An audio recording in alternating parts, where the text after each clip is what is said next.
As Dave Mustaine never lets us forget, he used to be in Metallica. We all know about the vast differences he had with them, but in this video, we'll be looking at the similarities between him and each Metallica member. Let's start with the most common comparison, James Hetfield. Both Dave and James had horrible childhoods, even by rock star standards. James lost his mother to cancer when he was just 16 because his family's belief in Christian Science prevented her from seeking medical treatment. James has channeled this trauma into songs like Dyer's Eve. Like James, Dave also grew up in a broken home with wacky religious beliefs. His family were Jehovah's Witnesses and had very strict rules. For example, followers aren't allowed to be loyal to anything except God, so he couldn't say the Pledge of Allegiance in school. This would often get him beat up by other kids. He also couldn't celebrate birthdays or Christmas, and every weekend he had to do mandatory evangelism by handing out flyers door to door while other kids were playing and having fun.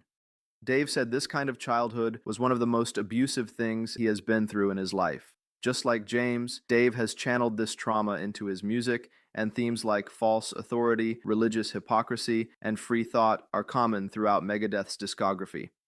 Now let's talk about Dave and Lars. The most obvious similarity they have is, of course, their huge egos. Lars is known for constantly trying to dominate creative control within Metallica, which has caused him to clash with bandmates and producers. And Dave is notoriously difficult to work with, which has resulted in Megadeth having more ex-members than the other three Big Four bands combined. While Dave was still in Metallica, he often had ego clashes and power struggles with Lars and James, which contributed to him getting fired with no warning and no second chance. Both are also brilliant songwriters with an ear for arrangement. Lars gets criticized for his technical drumming ability, but he doesn't get enough credit for his composition and arrangement. He's often the architect of Metallica's song structures, knowing exactly where a song needs to go, even if he's not the one writing the riffs. Dave possesses that same structural instinct, building songs that flow with sophistication and complexity while maintaining aggressive energy.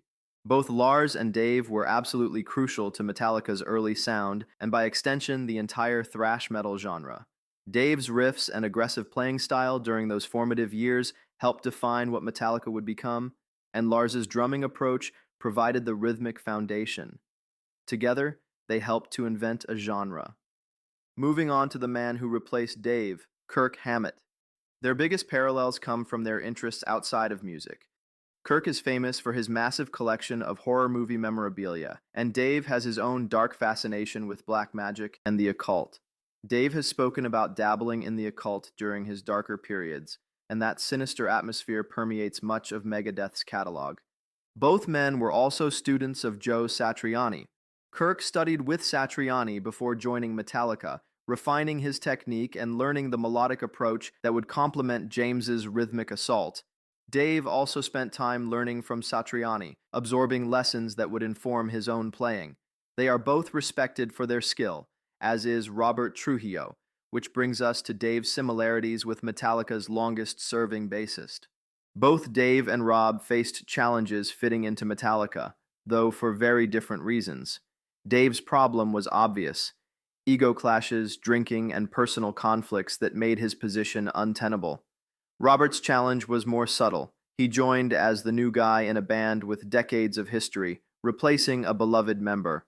Also, Metallica was at a pretty low point when he joined, with James struggling with addiction and the entire band going through group therapy. Apart from all that, both Dave and Rob had to prove themselves outside Metallica before earning respect. Dave formed Megadeth and spent decades proving he could lead a legendary band, selling tens of millions of albums and earning his place as a thrash legend. Robert played with suicidal tendencies, Ozzy Osbourne, and others, building a reputation as one of metal's premier bassists before Metallica even considered him. Both of them have proved that they are more than their roles in Metallica. Finally, there's fellow ex-member Jason Newsted. Jason and Dave share perhaps the most emotionally resonant parallel. Both left Metallica on bad terms, but eventually patched things up. Jason left because of years of hazing and being blocked from contributing creatively to the music, and the final straw was Metallica not allowing him to do his own side projects. Dave's exit was even more traumatic, as he was fired with no warning and no second chance for alcoholism and other issues that his bandmates also had at the time. Both Jason and Dave forgave Metallica over time, with Jason accepting induction into the Rock and Roll Hall of Fame with Metallica, and Dave performing with Metallica on stage several times and recording a cover of Ride the Lightning for Megadeth's 2026 album. Dave Mustaine and Metallica share far more than their famous feud suggests, and perhaps the real reason Dave couldn't fit in with Metallica wasn't because he was different, but because he was too similar to Lars and James. Most metalheads, however, agree that the firing was a blessing in disguise, as we got two great heavy bands instead of just one, and in some ways Dave and Megadeth have stayed truer to their thrash roots than Metallica. The rivalry will always be part of metal history, but the similarities, those tell a richer story.